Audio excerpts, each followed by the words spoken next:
গীতা থেকে পাঠ করছি। এ পর্যন্ত সেই ধর্মবেদ কৌশিককে যা বলেছেন, ব্রাহ্মণ পুত্র কৌশিক, সেটা হলো এই শিষ্টাচার নিয়ে আগের ইয়েতে আমরা দেখেছি, কথা বলেছেন। শিষ্টাচার কাকে বলে, শিষ্টাচার কি, এবং এবার একটা নতুন চ্যাপ্টার শুরু হচ্ছে।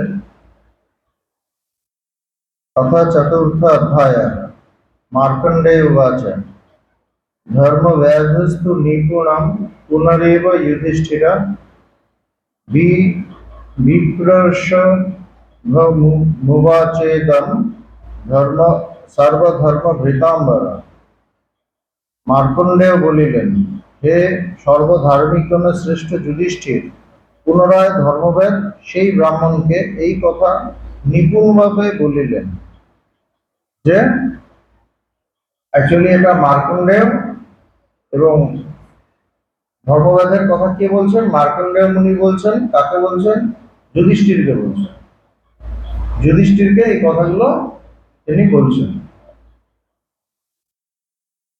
তো বেদ বলছেন যে আবার ধর্মবেদ এইভাবে কথা শুরু করলেন নতুন ভাবে। ব্যাধ উপাচ শ্রুতি প্রমাণ্যে ধর্মামিতি বৃদ্ধানুশাসনম সূক্ষ্ম গতি ধর্মস্য বহুশাখা হি অনন্তিকা। বেদ কহিলেন, ধর্মের সূক্ষ্ম গতি যেহেতু উভয় বহু শাখাযুক্ত ও অনন্ত ভেদ সম্পন্ন, এজন্য পণ্ডিতেরা বলেন ধর্ম শ্রুতি প্রমাণ সাপেক্ষ।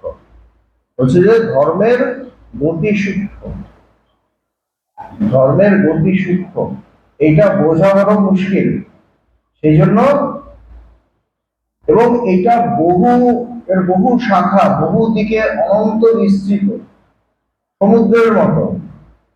সুতরাং কোনো কিছুকে তো আমাদের ধরতে হবে, আমাদের তো কিছু একটা ধরতে হবে। এতজন, এত মত, এত কিছু যদি থাকে আমরা তো ধরতে পারবো না। সেই জন্য পণ্ডিতরা কি বললেন যে এটা শ্রুতি প্রমাণ। শ্রুতি যেটা বলে বা বেদ যেটা বলে সেটাই এটা প্রমাণ, সেটাই আসল বলে, প্রামাণ্য বলে ধর্ম। প্রাণান্তিকে বিবাহে চ বক্তব্যমনৃতম ভবেৎ অনৃতেন ভবেৎ সত্যম সত্যেনেব নৃতম ভবেৎ। প্রয়োজন হইলে বিবাহ ও প্রাণ সংশয়কালে মিথ্যা বাক্য বলিবে। বলছে যে প্রয়োজন হলে বিয়ের সময়, আর যদি দেখো তোমার জীবন সংশয়, মানে কেউ মারতে আসছে বা কিছু করতে আসছে, তোমাকে সত্য কথা বললে শেষ করে দেবে, তখন মিথ্যা কথা বলো। আর বিয়ের সময়, সুতরাং যারা বিয়ে টিয়ে করতে চায় তাদের জন্য খুলি ছুট। বাবা মাকে মিথ্যা টিথ্যা কথা বলতে পারো, কোনো অসুবিধা নেই। আমাদের ইয়েতে ছাড় দিয়ে দিয়েছে শাস্ত্রে, জেনজিরা খুশি হবে এটাকে। প্রয়োজন হইলে বিবাহ প্রাণ সংশয় কালে মিথ্যা বাক্য বলিবে। ঐরূপ স্থলে মিথ্যার দ্বারা সত্যের, সত্যের দ্বারা মিথ্যার ফল হইবে। বলছে মিথ্যার দ্বারা সত্যের, মিথ্যা হলে ফলটা সত্যের হবে, আর সত্যের দ্বারা মিথ্যার ফল হবে। তুমি সত্য বললে কিন্তু একটা ধ্বংস হয়ে গেল, খুব বাজে একটা কিছু হলো, তো ওখানে মিথ্যার ফল হবে। সেই জন্যই বলছে ধর্মের গতি যে সূক্ষ্ম, এই জন্যই বলা হচ্ছে। আমরা ঠিক ধরতে পারি না। আমি হয়তো ভীষণ সত্যবাদী, এক মুহূর্তে আমি সত্য কথা থেকে বিচ্যুত হই না, কিন্তু দেখা গেল যে এমন একটা পজিশন এলো, যদি সত্য বলি তাহলে একটা বিরাট বড় ধ্বংস হবে, একটা মানে খুব বাজে একটা ঘটনা হবে, তখন আমাকে মিথ্যা বলতে হবে। ওটাই তখন ধর্ম। তখন আমি সত্য যদি বলি এটা অধর্ম হয়ে যাবে। এই জন্য ধর্মরাজ যুধিষ্ঠির এমন একটা কথা বললেন, মানে ওটা পুরোটা মিথ্যা না, কিন্তু সত্যটাকে একটু লুকানো, সত্যটা হাইড করা, একটু গোপন করা। কিরকম? বলছে যে ওই যে, হ্যাঁ, অশ্বত্থমা হত ইতি গজ। অশ্বত্থমা হতটা জোরে বললেন, ইতি গজ আস্তে বললেন, যেটা শুনতে পাবে না, দ্রোণ শুনতে পেলেন না অশ্বত্থামার বাবা, এবং তিনি সব রণে ভঙ্গ দিলেন। তিনি আর যুদ্ধ করবেন না বলে ধ্যানে বসে গেলেন, আর সঙ্গে সঙ্গে ধৃষ্টদ্যুম্ন এসে তার মস্তক ছেদন করলো, মাথা কেটে ফেললো। কিন্তু এটা তো মিথ্যা হলো, একদিকে মিথ্যা হলো, আরেকদিকে সত্যই তো বলেছি। আমি তো ভুল বলিনি। অশ্বত্থমা হত ইতি গজ, ওটা তো একটা একটা হাতি ছিল, কিন্তু ওটা যদি তুমি আসতে বলেছ, খুব আসতে বলেছ, ও তো শোনার মতো না। যুদ্ধক্ষেত্রে অত চিৎকারের মধ্যে এই কথাটা তো শোনা যায়নি, অশ্বত্থমা হতটা শোনা গেছে। সুতরাং এটা হলো ধর্মের, মানে ধর্মের গতি যে সূক্ষ্ম। আবার দেখা যায় কি, তার যুধিষ্ঠির এত সত্যে প্রতিষ্ঠিত ছিলেন, তার রথ নাকি মাটি স্পর্শ করত না, কিন্তু ওটা বলার পর তার রথ একটু মাটি ছুঁয়ে আবার বেরিয়ে যায়, একটু মাটি ছুঁয়ে যায়। কিন্তু ওটা যদি না বলতেন, দ্রোণাচার্য এমন বড় যোদ্ধা, তিনি সবাইকে ধ্বংস করে পৃথিবীতে মিথ্যাকে প্রতিষ্ঠা করে দিতেন, তাহলে দুর্যোধন প্রতিষ্ঠিত হতো, দুর্যোধন প্রতিষ্ঠিত হতো, সত্য থাকতো না। সেই জন্য সত্যকে রাখার জন্য তিনি মিথ্যা বললেন, এবং ওটা সত্য, ওটা ঠিক আছে। কেন? ভগবান কৃষ্ণ অ্যাপ্রুভ করলেন, তারই বুদ্ধি, ভগবান কৃষ্ণ ওটাকে অ্যাপ্রুভ করলেন, এবং তিনি যখন অ্যাপ্রুভ করলেন মানে ঠিক আছে, মিথ্যাটাই ঠিক আছে। এখানে বিয়ে আর প্রাণ সংশয়কালে মিথ্যা বাক্য বলিবে। যদি দেখো বাবা মা রাজি হচ্ছে না, মিথ্যা কথা বলে দিলে, এটা ওটা বলে দিলে, ওইরূপ স্থলে মিথ্যা দ্বারা সত্যের, ও সত্যের দ্বারা মিথ্যার ফল হইবে। यत् भूत हितमत्यन्तं तत् सत्यमिति धारणा विपर्य विपर्य कृत अधर्मः पश्य धर्मेश सूक्ष्मता। যাহা জীবের অত্যন্ত হিতকর তাহাই ধর্ম, এবং উহার বিপরীতই অধর্ম, সুতরাং ধর্মের সূক্ষ্মতা কিরূপ দেখুন। সুন্দর বলছেন যে যেটা জীবের অত্যন্ত রূপে হিতকর, যেটাই জীবের মঙ্গল হয়, সেটাই ধর্ম। একদম সিম্পল কথা, যেটাই জীবের ধর্ম হয় সেটাই মানে যে মঙ্গল হয় সেটাই ধর্ম। কিন্তু মঙ্গল কিসে হয় এটা আমাকে বুঝতে হবে। অনেক সময় কি হয়, আমার কাছে এই বলছে না, আমাদের ভারতীয় দর্শনই আছে শ্রেয় এবং প্রেয়। প্রেয় মনে যেগুলো করতে আমার ভাল লাগে, যেটা আমি পেতে চাই, আর শ্রেয় হলো যেটা আমার জন্য সত্যি সত্যি দরকার। একটা বাচ্চা সবসময় চিপস খাবে, চকলেট খাবে, এই খাবে সেই খাবে, এটা তার জন্য প্রেম, তার ওটা ভালো লাগে। কিন্তু সে দুধ খাবে, ভালো ভালো খাবার খাবে, এটা তার জন্য শ্রেয়। তো কোনটা আমার পক্ষে মঙ্গলকর সেটা আমাকে বুঝতে হবে। এই জন্য বলছে যে যেটা জীবের মঙ্গল হয় সেটাই ধর্ম, যেটাই জীবের মঙ্গল হয় সেটাই ধর্ম, এবং উহার বিপরীতই অধর্ম। যেখানে জীবের অমঙ্গল হচ্ছে সেটা অধর্ম, সেটা বুঝতে হবে।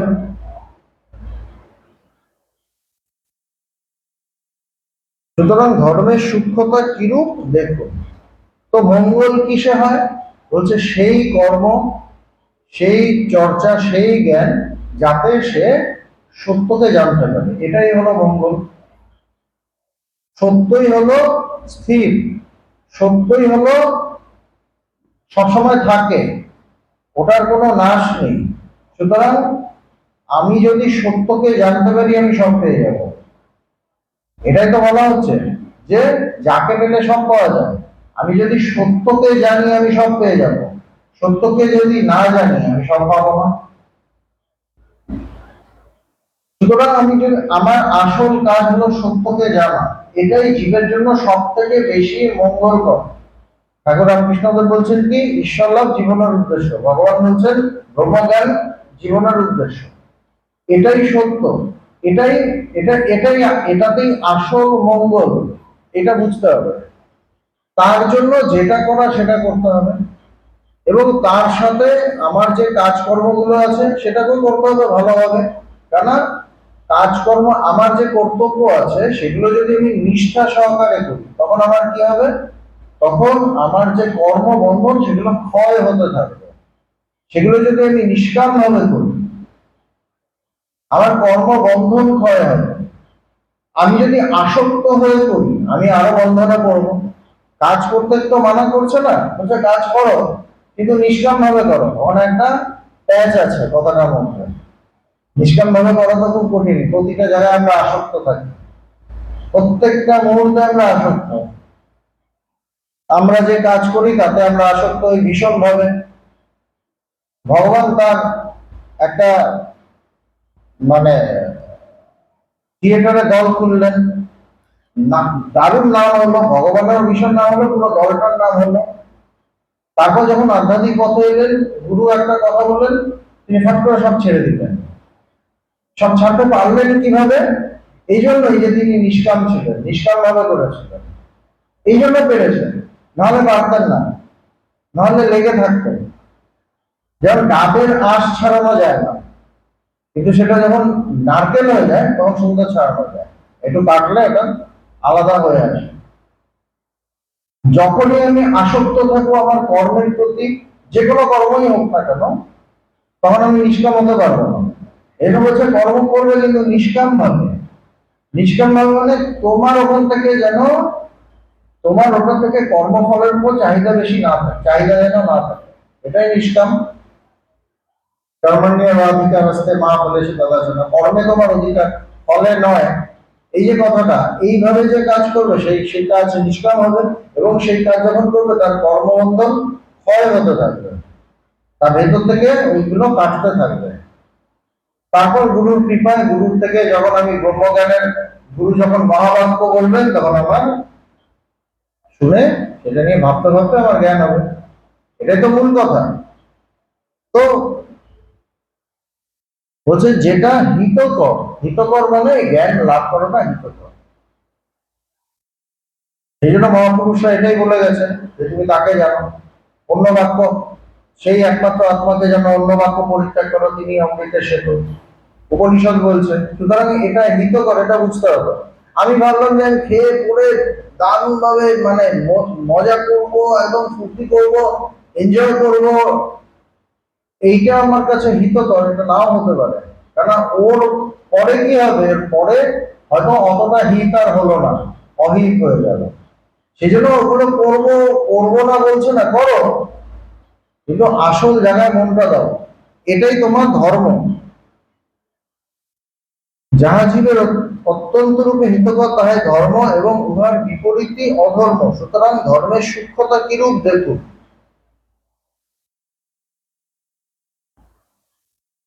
यत् करत्य शुभम कर्म शुभम व यदि सत्तम अवश्यम तत् समाप्नोति पुरुष नात्र संशयः। হে সজ্জন শ্রেষ্ঠ, জীব শুভাশুভ কর্ম অনুযায়ী অবশ্যই ফল লাভ করিবে, এ বিষয়ে কোনো সন্দেহ নাই। মানুষ যে শুভ কর্ম করবে তারও ফল পাবে, অশুভ কর্ম করবে তারও ফল পাবে, মানে যে কোনো কাজই করুক তার একটা ফল হবে, এতে কোনো সন্দেহ নেই, থাকবেই, ফল হবেই। ভীষ্মাঞ্চ দশাম প্রাপ্ত দেবান গৃহতি বৈ ভৃশম আত্মন কর্মদোষানি ন বিজানত্য পণ্ডিতঃ। মূর্খরা সংকটকালে নিজেদের কর্ম দোষের কথা না জানিয়া দেবতাদের অত্যন্ত নিন্দা করিয়া থাকে। মূর্খ মানে যারা অজ্ঞানী, যারা অজ্ঞানী, যারা অহংকারী, তারা কি করে সংকটকালে, সংকটকালে মানে এমন কিছু কাজ হয়তো করেছিল, তার জন্য তার জীবনে একটা বাজে সময় এসেছে, সংকট এসেছে, কিন্তু তার জন্য সেই দায়ী, সেই এরকম কাজ কিছু একটা করেছিল। সংকট যখন আসে তখন সে কি বলে, তখন দেবতাদের, ঠাকুর দেবতাকে নিন্দা করে, বলে এত ডাকলাম, এত পুজো করলাম, এত লোককে খাওয়ালাম, এত ভালো ভালো প্রসাদ দিলাম, তারপর উনি এই করলেন। তখন তার দেবতার উপর ভক্তি আরো চটকে যায়। কেন? ঠাকুরের জন্য এত করেছিলাম, তখন ওখানে হিসেবটা লাগায়, তোমাকে এত কিছু দিলাম ঘুষ, তুমি তো কিছু পেমেন্ট করলে না, উল্টো তুমি আমাকে আরো ফাঁসিয়ে দিবে। তখন এরকম হয়। এটা কাদের হয়? মূর্খদের হয়। তোমাকে এত ডাকলাম ভগবান, আমার এই কেন হলো, এরকম, তাই না? এটা কাদের হয়? মূর্খদের হয়। মূর্খ মানে যারা বোকা, যারা বোকা, যারা অহংকারী, যারা অজ্ঞানী, তাদের মধ্যে হয়। এগুলো অজ্ঞানের কথা, এগুলো হয়। নিজেদের কর্মদোষের কথা না জানিয়া দেবতাদের অত্যন্ত নিন্দা করিয়া থাকে। তখন মানুষরা ভুলে যায় যে তোমার কর্মেই আজকে এই ফল। তুমি যে কর্ম, তুমি যে গাছ বীজ লাগিয়েছো, সেটা সেই গাছ বেরিয়েছে। তুমি যে কর্ম রোপণ করেছো, সেই ফল বেরিয়েছে, কিছু করার নেই তো। তুমি বিষ বৃক্ষ লাগালে ওখান থেকে অমৃত ফল বেরোবে না তো? বেরোবে? বেরোবে না।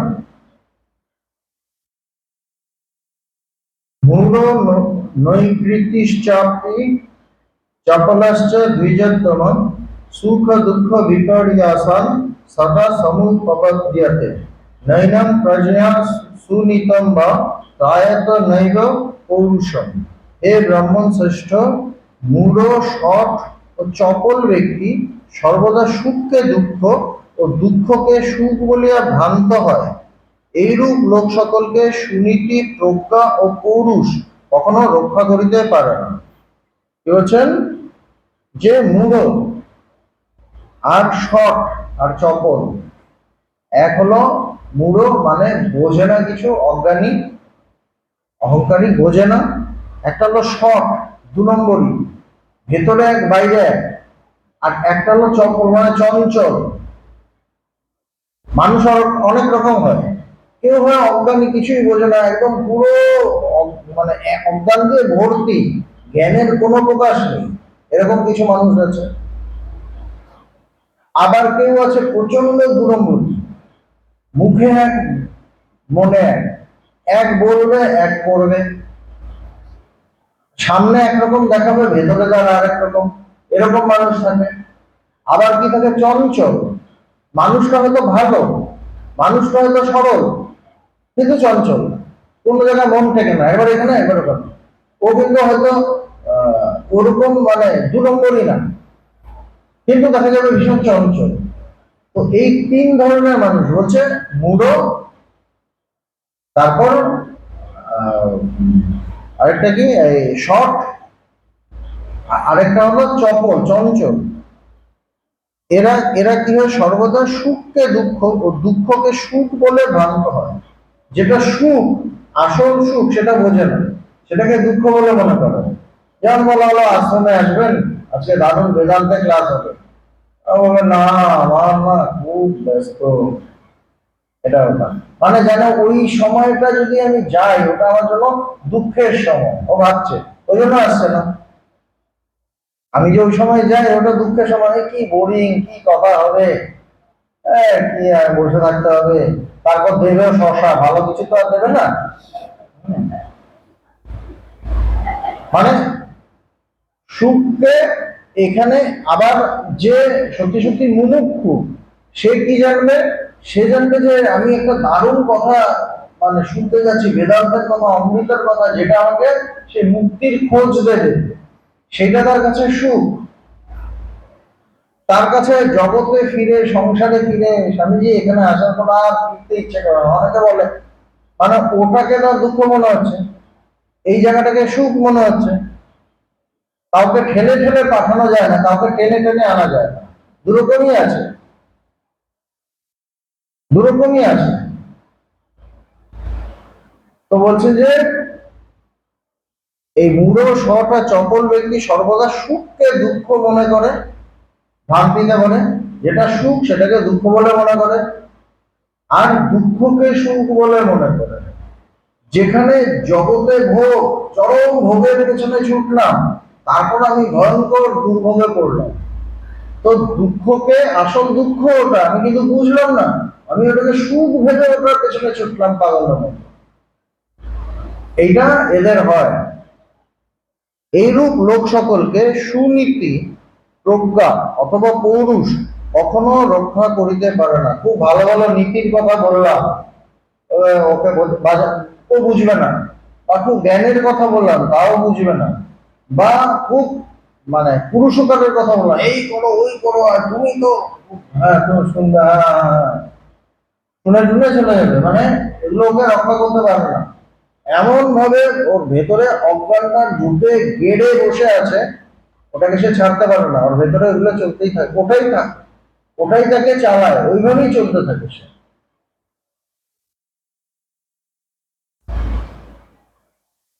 यो अयमिच्छेत् यथा कामं तं तं कामं स आप्नुयात्। यदि साधपराधीनं पुरुषस्य क्रियाफलं संयतश्चापि दक्षाश्च मतिमन्तश्च मानवः दृश्यन्ते निष्फलाः सन्तः प्रहीणः सर्वकर्मभिः। भूतानाम परः कश्चित् सिद्धिं सायां सततोत्थितः वञ्चनायाञ्च लोकस्य स सुखी जीवते सदा। अचेष्टमपि चासीनं श्री कञ्चिदुपतिष्ठति कश्चित् कर्माणि कुर्वन् हि न প্রাপ্যমধিগচ্ছতি। বলছে যে যদি পৌরুষের কর্মফল পরাধীন না হইত, তবে যে যেরূপ কামনা করিত সে সেরূপ ফল লাভ করিত। কিন্তু সংযমী, আত্মবিষয়ে দক্ষ, আত্মমতি সম্পন্ন মানুষেরাও সকল কর্মে ব্যাপৃত থাকিয়াও বিফল হয়েন দেখা যায়। আবার কেহ কেহ সর্বদা অপর প্রাণীর হিংসা ও প্রবঞ্চনায় রত থাকিয়াও সুখে জীবনযাপন করেন। কেহ কেহ চেষ্টা না করিয়া এবং উদাসীন থাকিলেও ঐশ্বর্য আসিয়া উপস্থিত হয়। অপর কেহ কেহ কর্ম সকল করিয়া প্রাপ্য ধন লাভ করে না। দারুণ কথা, এটা সবার প্রশ্ন। এটা কি বলছে যে যদি পৌরুষের কর্মফল পরাধীন না হইতো, আমি খুব পুরুষকার করলাম, কিন্তু সমস্ত কিছু তো আমার হাতে নয়, সমস্ত কিছু আমার হাতে তো নেই। আমি খুব পড়াশোনা করলাম, দেখলাম রেজাল্টটা ভালো হলো না, কেননা রেজাল্ট ভালো হওয়ার পেছনে অনেক কিছু ফ্যাক্টর কাজ করে। আমি যেগুলো পড়লাম ওগুলো এলো না, আমি পড়লাম খুব কষ্ট করে পড়লাম, কিন্তু ওগুলো এলো না। তারপর ওই নিটের কোশ্চেন ফাঁস হয়ে গেল, অন্যরা ভালো করলো, আমি পারলাম না। বা যে চেক করলো খাতা, সে একটু বাজেভাবে চেক করলো, আমি বাজে পেলাম। সবকিছু তো আমার উপরে নির্ভর করে না। এই জন্য বলছে যে যদি পৌরুষের কর্মফল পরাধীন না হইতো, পুরুষের কর্মফলটা পরাধীন যদি না হতো, পরের অধীন যদি না হতো, পর মানে ঈশ্বরের অধীনে, আমি যে কর্ম করলাম, এই জন্য বলছে ফলের আশা করো না, কেন ফল কি হবে তুমি তো জানো না। তুমি হয়তো ভাবছো এটা হবে, এটা নাও হতে পারে। তুমি এমন করলে, তুমি ভাবলে আমি ফার্স্ট হবো, কিন্তু ফার্স্ট হতে পারলে না, তার মানে ফলটা অন্য কারোর অধীনে আছে, বা অন্য অনেকগুলো ফ্যাক্টরের অধীনে আছে। তবে যে যেরূপ কামনা করিত সে সেরূপ ফল লাভ করিত। বলছে যে যা চাইতো সে তাই পেয়ে যেত, তাই না? সব যদি আমার হাতেই থাকতো, আমি যা চাইতাম আমি তাই পেতাম। আমি কি তা পাই? আমি যেটা চাই সেটা কি হয়? হয় না তো। সব একরকম ভাবে চললাম, সব হঠাৎ ওলট পালট হয়ে গেল। আমি ভাবিনি, কিন্তু সব ওলট পালট হয়ে গেল, তাই না? এগুলো হয়। আবার বলছে যে এরকম হয় আবার, কিন্তু সংযমী, আত্মবিষয় দক্ষ, কাউকে দেখছে খুব কন্ট্রোল আছে নিজের নিজের ওপর, খুব ভালো, সমস্ত কিছু নিখুঁত, আত্মবিষয়ে দক্ষ, আত্মমতি সম্পন্ন মানুষেরা সকল কর্মে ব্যাপৃত থাকেও বিফল হয় দেখা যায়। তারা খুব ভালো, সব দিকে ঠিক, কিন্তু অনেক কাজ টাজ করে দেখা যাচ্ছে তিনি বিফল হলেন।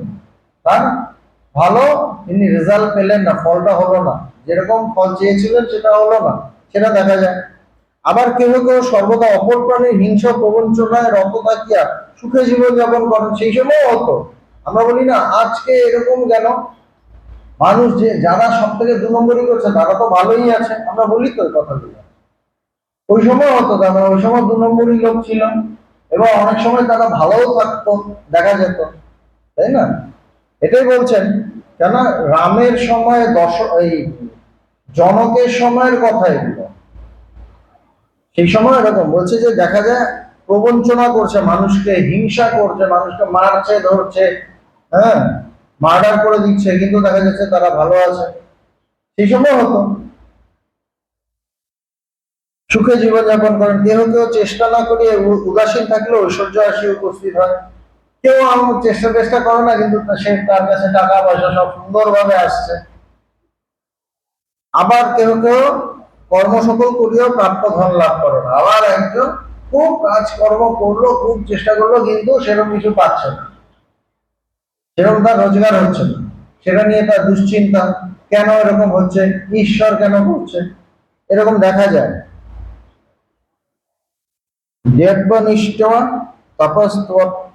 তপস্তত্ত্বা কৃপণৈ পুত্র গৃধ্রিভি দশ মাস ধৃতা গর্ভে জায়ন্তে কুলপাংসনঃ। দরিদ্র পুত্রার্থী পুরুষ দেবতাদের যজন তপস্যাদি করিয়া এবং তাহার স্ত্রীর গর্ভে 10 মাস ধৃত হইয়াও কুলাঙ্গার কুলাঙ্গার পুত্র জন্ম লাভ করে। কি বলছেন?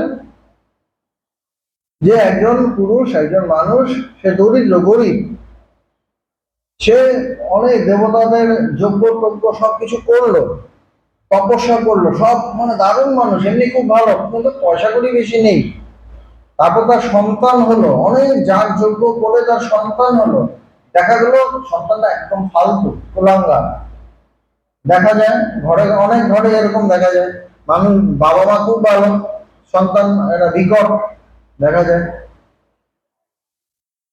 अपरे धनधान्यैश्च भोगैश्च पितृसञ्चितैः विपुलैरभिजायन्ते